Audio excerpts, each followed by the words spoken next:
মৰমৰ ছাত্ৰ ছাত্ৰীসকল মোৰ ক্লাছলৈ স্বাগতম। আজি তোমালোকৰ চেপ্টাৰ 7 নিয়ন্ত্ৰণ আৰু সমন্বয় তোমালোকৰ কোশ্চেন বেংকৰ কি হ'ব এমসিকিউ খিনি কৰি দিম। তোমালোকৰ 25 তোমালোকৰ এমসিকিউ খিনি কৰি দিম। ভিডিঅটো শেষলৈকে চাই থাকিবা। যিহতে তোমালোকৰ ইয়াৰ আগৰ 6টা চেপ্টাৰৰ এমসিকিউ চোৱা নাই, তোমালোকৰ ডেসক্ৰিপচনত প্লেলিষ্টৰ লিংকটো পাই যাবা। তাৰ পৰা যাই যিটো তোমালোকৰ চাব লাগে সেইটো চাই লবা। কোশ্চেন 1ত আমাক কি কৈছে যে মস্তিষ্কৰ যি অংশ দেহৰ সমতা আৰু ভংগিমা নিয়ন্ত্ৰণৰ বাবে দায়ী সেই অংশ হল। তোমালোকৰ যিহতে জিবিডিৰ নোটস কিনিছা তোমালোকে তাতে পাইছা। মই ইয়াতে কৈ দিছো মস্তিষ্কৰ প্ৰধান তিনিটা অংশ, প্ৰমস্তিষ্ক, মধ্য মস্তিষ্ক, পশ্চাৎ মস্তিষ্ক। প্ৰমস্তিষ্ক কি কৰে? চিন্তা ভাৱনাৰ অংগ, ঠিক আছে। ইয়াতে তোমালোকৰ তিনিটা পাৰ্ট থাকে, চেৰিব্ৰাম, থেলামাস, হাইপোথেলামাস। মই আৰু পঢ়ি থকা নাই, তোমালোকে চাই লবা। চেৰিব্ৰামে তোমালোকৰ আটাইতকৈ দীঘল অংশ। ইয়াত দৃষ্টি, শ্ৰৱণ, স্পৰ্শ আৰু ঘ্ৰাণ তোমালোকৰ ই কৰে, অনুভূতি দিয়ে। থেলামাসে কি কৰে? স্নায়ু প্ৰেৰক হিচাপে কাম কৰে। হাইপোথেলামাস কি কৰে? হৃদয় স্পন্দন, ৰক্তচাপ, ভোক পিয়লা, তাৰপিছত তোমালোকৰ টোপনি লগা, আৰু ইয়াতে তোমালোকৰ কি হয় যৌন আসক্তি বা সেক্সৰ যিটো আসক্তি ইয়াতে তোমালোকৰ হয়। তাৰপিছত কি আছে? মধ্য মস্তিষ্ক। ইয়াতে যিবিলাক অনিচ্ছিক কাৰ্য আছে, যেনেকুৱা তোমালোকৰ হাতটো কৰবাত গৰম ঠাইত লাগি গল, তেতিয়া হঠাতে ঘূৰাই আনা। তাৰপিছত পশ্চাৎ মস্তিষ্ক কি হব? পশ্চাৎ মস্তিষ্ক হল চেৰিব্লাম, তিনিটা অংশ আছে, পনস, মেডুলা। চেৰিব্লাম যিকোনো ঐচ্ছিক ক্ৰিয়া, যেনেকুৱা চাইকেল চলোৱা, তাৰপিছত তোমালোকে মটৰ গাড়ী, খোজ কাঢ়া, ঠিক আছে, কোনোবা বস্তু কঢ়িয়াই লৈ যোৱা, এইবিলাক ঐচ্ছিক ক্ৰিয়াবোৰ। আৰু শৰীৰৰ ভংগিমা আৰু সমতা নিয়ন্ত্ৰণ কৰে। পনজে শ্বসন নিয়ন্ত্ৰণ কৰে, আৰু মেডুলা হৃদয় স্পন্দন, লালটি ওলোৱা, বমি ওলোৱা, এইবোৰ অনিচ্ছিক ক্ৰিয়াবোৰ কৰি থাকে, ঠিক আছে। এতিয়া চাবা, তোমালোকৰ কোশ্চেন 1ত কৈছে যে মস্তিষ্কৰ যি অংশই দেহৰ সমতা আৰু ভংগিমা নিয়ন্ত্ৰণ কৰে, কোনে? চেৰিব্লাম। মেডুলাই কি কৰে? অনিচ্ছিক ক্ৰিয়া, বমি ওলোৱা, লালটি ওলোৱা, এইবোৰ। পনজে শ্বসন, আৰু চেৰিব্ৰামে তোমালোকৰ ঘ্ৰাণ, স্পৰ্শ, এইবিলাক নিয়ন্ত্ৰণ কৰে। নেক্সট কোশ্চেনটো 2 নম্বৰত, তলৰ কোনবিধ ৰোগ থাইৰক্সিন হৰমনৰ উপযুক্ত পৰিমাণত খৰিত নোহোৱাৰ বাবে হয়? তোমালোকৰ যিকেইটা অপশন দিয়া আছে তাৰ মাজত গৰল ৰোগ হ'ব, আৰু খাদ্যত যদি আয়োডিনৰ পৰিমাণ কমি যায় তেতিয়া গৰল ৰোগ হয়। ডায়াবেটিস কেতিয়া হয়? ডায়াবেটিস যেতিয়া ইনসুলিনৰ পৰিমাণ কমি যায় তেতিয়া ডায়াবেটিস ৰোগ হয়। দুটা নিউৰনৰ মাজৰ খালী ঠাই কি বুলি কোৱা হয়? সাইনেপেজ বুলি কোৱা হয়, বা এক্সন আৰু ডেন্টাইডৰ মাজৰ খালী পদক তোমালোকৰ সাইনোপেজ বুলি কোৱা হয়। মনত ৰাখিবা। তলৰ কোনবিধ উদ্ভিদ হৰমনে উদ্ভিদৰ কোষ বিভাজনত সহায় কৰে? তোমালোকৰ কোষ বিভাজনত কোনে সহায় কৰে? যিকেইটা তোমালোকৰ অপশন দিয়া আছে তাৰ মাজত এটাই আছে উদ্ভিদ হৰমন, সেইটো হল সাইটোকাইনিন। এস্ট্ৰোজেন তোমালোকৰ কি হল? এস্ট্ৰোজেন হল তোমালোকৰ পুৰুষৰ নহয়, ছোৱালীৰ তোমালোকৰ সেক্স হৰমন এইটো। তাৰপিছত থাইৰক্সিন হল তোমালোকৰ কি হয়? থাইৰক্সিনৰ অভাৱত তোমালোকৰ গৰল ৰোগ হয়। ইনসুলিন তোমালোকৰ কি হয়? ডায়াবেটিস ৰোগীক দিয়া হয়। ইয়াতে চোৱা, কিছুমান ঐচ্ছিক কাৰ্য যেনে এডাল চিধা ৰেখাত খোজ কৰা, চাইকেল চলোৱা, পেন্সিল এডাল ধৰা আদি নিয়ন্ত্ৰণ কৰা পশ্চাৎ মস্তিষ্কৰ অংশটো হল। পশ্চাৎ মস্তিষ্কৰ কোনটো এইবিলাক কৰে? ঐচ্ছিক ক্ৰিয়াবোৰ চেৰিব্ৰাম, ঠিক আছে। পনসে শ্বসন কৰে। মেডুলাই তোমালোকৰ অনিচ্ছিক ক্ৰিয়া, যেনেকুৱা হৃদয় স্পন্দন, লালটি ওলোৱা, বমি কৰা, এইবোৰ কাৰ্য কৰে। চেৰিব্লামে কি কৰে? চেৰিব্লাম তোমালোকৰ কি হয়? এইটো পশ্চাৎ মস্তিষ্কৰ নহয়, এইটো প্ৰমস্তিষ্কৰ অংশ হয় চেৰিব্লাম, আৰু এইটো তোমালোকৰ কি কৰে? স্পৰ্শ, ঘ্ৰাণ, এইবিলাক নিয়ন্ত্ৰণ কৰে। কোষ বিভাজনত উদ্দীপনা যোগান ধৰা উদ্ভিদৰ সঞ্জীৱনী পদাৰ্থ হল চোৱা অক্সিনে তোমালোকৰ কি কৰে দেহৰ কাণ্ডৰ বৃদ্ধিত সহায় কৰে সাইটোকাইনিন তোমালোকৰ কোষ বিভাজন ফুল ফল এইবিলাক কৰে তেনেহলে আমাক কোষ বিভাজনৰ কথা সুধিছে আৰু এচিবাইটিক এসিড কি কৰে তোমালোকৰ বৃদ্ধিত বাধা দিয়ে আৰু এচিবাইটিক এসিডৰ কাৰণে গছৰ পাত হৰি পৰে ফলবোৰ হৰি পৰে জিবাৰিলিন তোমালোকৰ কি হয় ইও অক্সিনৰ দৰে কাণ্ডৰ বৃদ্ধিত সহায় কৰে নেক্সট যি সঞ্জীৱনী পদাৰ্থৰ প্ৰভাৱত গছৰ পাত হৰি পৰে তোমালোকৰ অলপ আগতে কলো এচিবাইটিক এসিড নেক্সট তোমালোকৰ কি আছে তেজত চেনিৰ মাত্ৰা নিয়ন্ত্ৰণ কৰি থকাৰ সহায় কৰে অগ্নাশয়ৰ দ্বাৰা উৎপাদিত হৰমোনবিধ হল তোমালোকৰ কি হ'ব থাইৰক্সিন নহয় ইনসুলিন থাইৰক্সিন তোমালোকৰ গৰল ৰোগৰ কাৰণে হয় টেষ্টাৰচন তোমালোকৰ পুৰুষৰ কি হ'ব সেক্স হৰমোন বা লৰাৰ সেক্স হৰমোন সো নেক্সট তোমালোকৰ কি সুধিছে যে উদ্ভিদত থকা বৃদ্ধিৰোধক বা বৃদ্ধিক বাধা দিয়ে কোনে বাধা দিয়ে এচিবাইটিক এসিড অক্সিজেনে কাণ্ডৰ বৃদ্ধি জিবাৰিলিনেও একেটা কামে কৰে সাইটোকাইনিনে কোষ বিভাজন ঠিক আছে ফল ফুল ধৰাত সহায় কৰে আৰু এচিবাইটিক এসিড ফল হৰি পৰা গছৰ পাত হৰি পৰাটো সহায় কৰে দুটা স্নায়ুকোষৰ মাজৰ শূন্য ঠাইখিনি কি বোলা হয় সাইনোপেজ বুলি কোৱা হয় আৰু এক্সন আৰু ডেন্টাইডৰ মাজৰ পথক সাইনোপেজ বুলি কোৱা হয় তাৰ পিছত কি কৈছে তলৰ কোনটো এবিধ উদ্ভিদ হৰমোন চোৱা ইনসুলিন তোমালোকৰ প্ৰাণী হৰমোন বা মানুহৰ দিয়া হয় থাইৰক্সিন তোমালোকৰ কি হয় ইয়াৰ বাবদ গৰল ৰোগ হয় ইষ্ট্ৰোজেন তোমালোকৰ কি হয় ছোৱালীৰ ৰোগ এতিয়া সাইটোকাইনিন এটো তোমালোকৰ কি হ'ব উদ্ভিদ হৰমোন আৰু ইয়ে কি কৰে ফল ফুল বা কোষ বিভাজনত সহায় কৰে এতিয়া আমি নেক্সট পেজত এমসিকিউ খিনি কৰিম তোমালোকে চাই থাকিবা এইখিনি তোমালোক যিখিনি কৰিলো এইখিনি তোমালোকৰ যিকোনো এটা এমসিকিউ কিতাপতে পাই যাবা কিন্তু পিছৰ খিনি নাই চোৱা স্নায়ুবিক সমন্বয় আমাক তলত তিনিটা অপচন দিয়া আছে ইয়াৰ মাজত কি হ'ব স্নায়ুবিক সমন্বয় আমাৰ কোনটো হয় স্নায়ুৰ দ্বাৰা সমন্বয় এই অপচন শুদ্ধ শৰীৰৰ আটাইতকৈ ডাঙৰ কোষ চোৱা আমাক সুধিছে যে শৰীৰৰ আটাইতকৈ ডাঙৰ কোষ তোমালোকৰ কি হ'ব স্নায়ু কোষ দুটা স্নায়ু কোষৰ মধ্যৱৰ্তী স্থানক সাইনোপেজ বুলি কোৱা হয় এক্সন আৰু ডেন্টাইডৰ মাজক তোমালোকৰ স্নায়ুপেজ বুলি কোৱা হয় স্তন্যপায়ী প্ৰাণীৰ ক্ৰেনিয়েল স্নায়ুৰ সংখ্যা তোমালোকৰ 12 জোৰ আৰু স্তন্যপায়ী প্ৰাণীৰ ৰজ্জু স্নায়ুৰ সংখ্যা হল 31 জোৰ ঠিক আছে এতিয়া হৰমোন আৱিষ্কাৰ কৰিছিল তোমালোকৰ হৰমোন আৱিষ্কাৰ কৰিছিল উইলিয়াম এন বেলচিম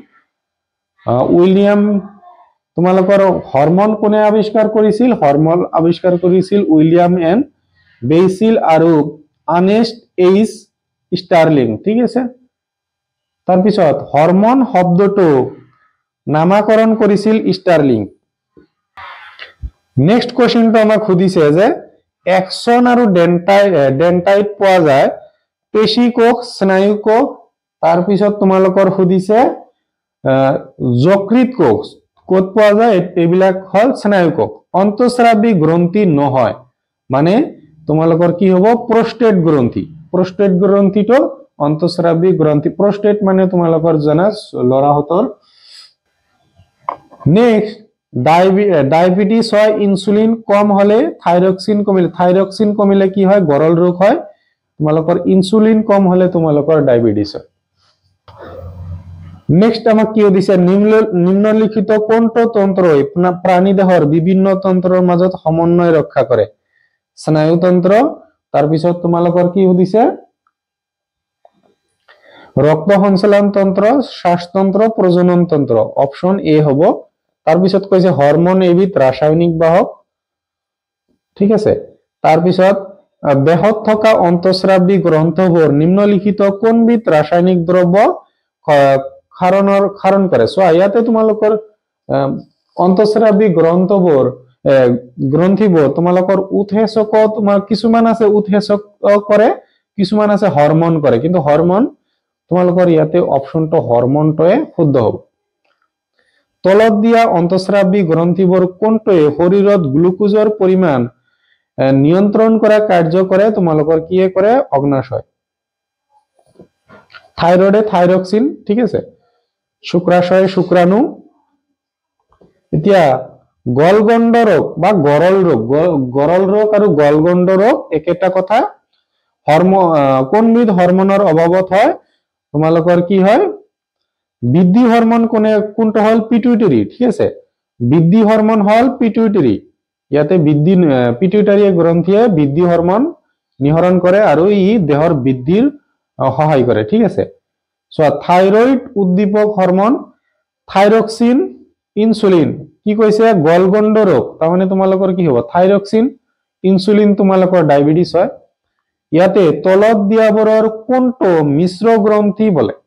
মিশ্ৰ গ্ৰন্থি তোমালোকৰ কোনটো হ'ব? পিটুইটাৰি, ঠিক আছে। পিটুইটাৰি কি হয়? দেহৰ বৃদ্ধি হৰমন নিহৰণ কৰে। এতিয়া সাইনোপেজত ৰাসায়নিক বাৰ্তা বা প্ৰেৰণ পৰিবাহিত হয়। এটা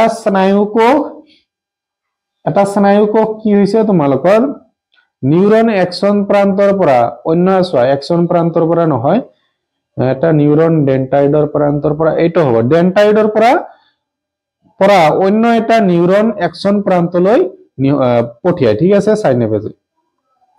নেক্সট প্ৰতিবধনুৰ বাবে তলৰ কোনটো শুদ্ধ ক্ৰম? চোৱা, প্ৰথমতে সংবেদী অংগ লাগিব আৰু শেষত কি হ'ব? তোমালোকৰ পেশী। এতিয়া আমাৰ এইটো তোমালোকৰ শেষত পেশী নাই, তেনেহলে এই অপশনটো কেনসেল হল। 2 নম্বৰত লাগিব, চোৱা, সংবেদ স্নায়ু লাগিব। সংবেদী অংগৰ পৰা পিছত সংবেদী স্নায়ু লাগিব, তেনেহলে তোমালোকৰ 1 নম্বৰটো নহয়, যেটো চালক স্নায়ু, এটাও নহব, স্নায়ু ৰজ্জুও নহব, সংবেদক স্নায়ু। তোমালোকৰ ডি অপশনটো শুদ্ধ হৈ আছে। শৰীৰৰ অৱস্থান আৰু ভাৰসাম্য নিয়ন্ত্ৰণ হয়। চোৱা, অৱস্থান আৰু ভাৰসাম্য কোনে নিয়ন্ত্ৰণ কৰে? তোমালোকৰ চেৰিব্ৰামে তোমালোকৰ অনিচ্ছিক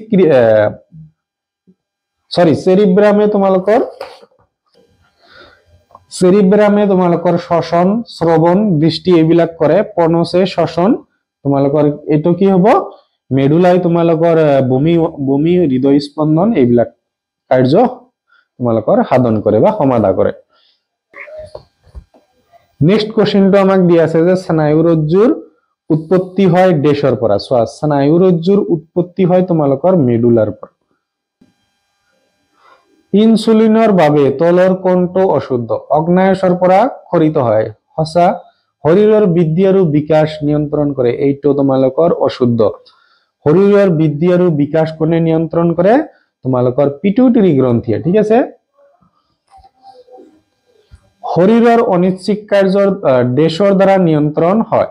চোৱা, অনিচ্ছিক ক্ৰিয়াবোৰ তোমালোকৰ মেডুলাৰ দ্বাৰা নিয়ন্ত্ৰণ হয় আৰু মধ্যম কি হয়? এইটো পশ্চাৎ মস্তিষ্ক, তোমালোকৰ পশ্চাৎ মস্তিষ্কৰ মেডুলা হ'ব। যদি পশ্চাৎ মস্তিষ্কৰ মেডুলা নাথাকিল হয়, তেতিয়া তোমালোকৰ যদি মধ্য মস্তিষ্ক দিয়া থাকিল হয়, এইটো আনসাৰো শুদ্ধ হ'ব। তলৰ কোনটো ঐচ্ছিক কাৰ্য নহয়, মানে ইচ্ছাকৃত কাৰ্য নহয়? তোমালোকৰ কি হয়? চবোৱা। অনিচ্ছিক কাৰ্য, ইচ্ছিক কাৰ্য, অনিচ্ছিক কাৰ্য নহয় এইটো। চোৱা, বমি হোৱাটো অনিচ্ছিক হয়, লালুটিকৰণ, হৃদয় স্পন্দন অনিচ্ছিক হয়। তাৰপিছত দুটা স্নায়ুকোষৰ মাজত সংযোজী স্নায়ুক, এইটো আৰু কিমান বাৰ কৰিম, সাইনোপেজ বুলি কোৱা হয়। তলৰ কোনটো হৰমন সংশ্লেষণৰ বাবে আয়োডিনৰ আৱশ্যক হয়? চোৱা, আয়োডিন তোমালোকৰ কি হয়? থাইৰক্সিনৰ কাৰণে। অক্সিন, এইটো হল তোমালোকৰ উদ্ভিদ হৰমন, ঠিক আছে। তলৰ কোনটো হৰমন ক্ষৰণৰ বাবে ঋতুমতী অৱস্থাৰ পিছত শৰীৰত আৰু এক বিশেষ পৰিৱৰ্তন দেখিবলৈ পোৱা যায়? তোমালোকৰ এনসাৰটো হ'ব শুক্ৰাশয়ৰ পৰা এষ্ট্ৰজেন আৰু ডিম্বকৰ পৰা তোমালোকৰ এইটো উত্তৰ হৈ যাব। নেক্সট, এজন ব্যক্তিক চিকিৎসক ইনসুলিন বেজি লবলৈ কলে ইয়ার কারণ হল তেজত শর্করার পরিমাণ বেশি হওয়ার বাবে। ঠিক আছে, নেক্সট আমাক কৈছে যে তলৰ পৰা অশুদ্ধ জোৰটো লিখা। অধিবৃক্ক মেডুলা ডেশ এড্ৰিনেলিন, ডিম্বাশয় এস্ট্ৰাজন, অগ্নাশয়ৰ পৰা তোমালোকৰ কি ওলায় ইনসুলিন ওলায়।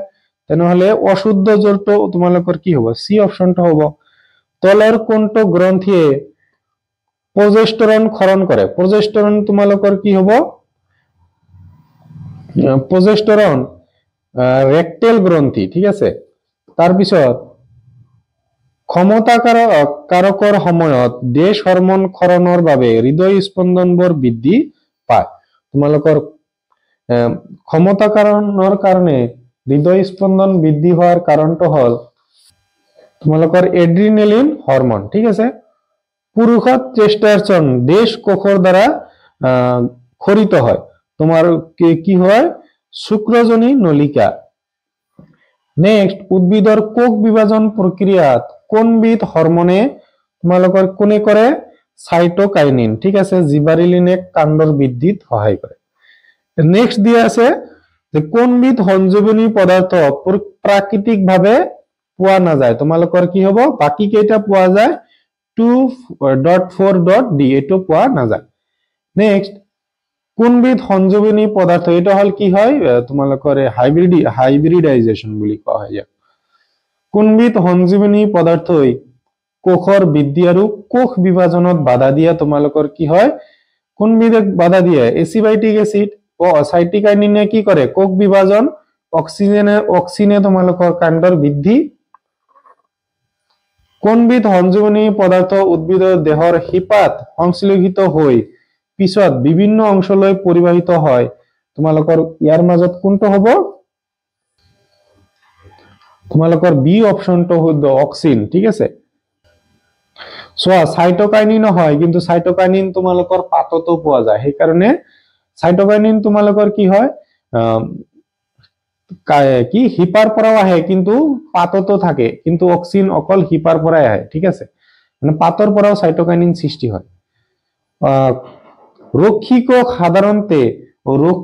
সাধাৰণতে তোমালোকৰ বৃক্ক আকৃতিৰ হয়।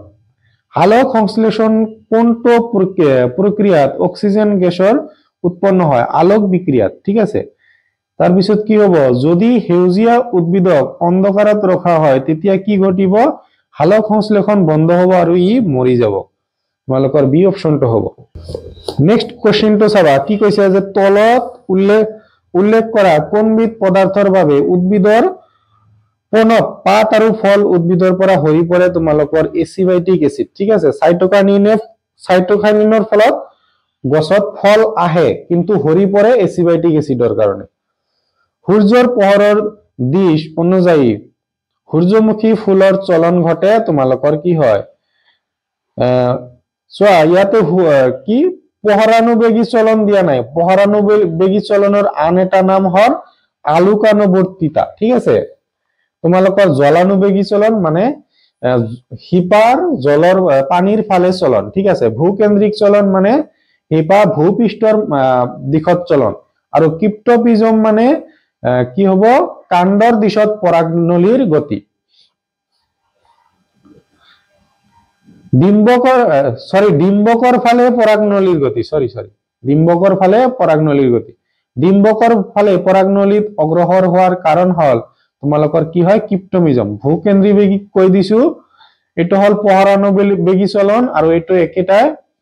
ঠিক আছে, পোহৰৰ দিশত ঘটা উদ্ভিদৰ কাণ্ডৰ চলনক পোহৰানুবেগী চলন বা আলোকানুবৰ্তিতা বুলি কোৱা হয়।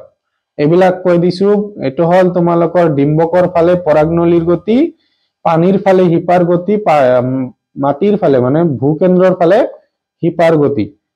তলৰ কোনটো উদ্ভিদৰ সৈতে জড়িত নহয়, চোৱা উদ্ভিদৰ সৈতে জড়িত, কি কৈছে, উদ্ভিদৰ বৃদ্ধিৰ সৈতে জড়িত নহয়। চোৱা বৃদ্ধিক বাধা দিয়ে কোনে, এচিবাইটিক এসিডে। অধিক পোহৰানুবেগী চলন, তলৰ কোনটো উদ্ভিদ হৰমনে উদ্ভিদৰ শীৰ্ষ প্ৰভাৱিতা প্ৰভাৱ পেলায়। চোৱা শীৰ্ষ প্ৰভাৱিতাত প্ৰভাৱ পেলাই তোমালোকৰ কোনটো জিবাৰি লেনে নেক্সট তোমালোকৰ কি হ'ব উদ্ভিদত এপসিক এসিডৰ কাৰ্য হল এপসিক এসিডৰ কাৰ্য তোমালোকৰ কি হয় বৃদ্ধিত বাধা দিয়া এপসিক এসিড বা এসিবাইটিক এসিড তোমালোকৰ একেটাই তোমালোকৰ বৃদ্ধিত বাধা দিয়াত তোমালোকৰ ইয়াৰ কাম ইখিনিতে তোমালোকৰ ভিডিওটো কমপ্লিট হল ভিডিওটো চাই ভাল পালে সমনিয়াৰ হৈতে শেয়াৰ কৰিবা চেনেলটোত নতুন আহিলে চেনেলটো সাবস্ক্ৰাইব কৰি যাবা পুৰণি ভিডিও বিলাক যদি চোৱা নাই তেনেহলে তোমালোকে ডেসক্ৰিপচনত লিংকটো পাই যাবা প্লেলিষ্টৰ যিটো ভিডিও চাব লাগে লিংকটোত ক্লিক কৰিলে তোমালোকৰ গোটেই কেটা ভিডিও আহি যাব তাতে তোমালোকৰ যিটো চাব লাগে তোমালোকে চাই লবা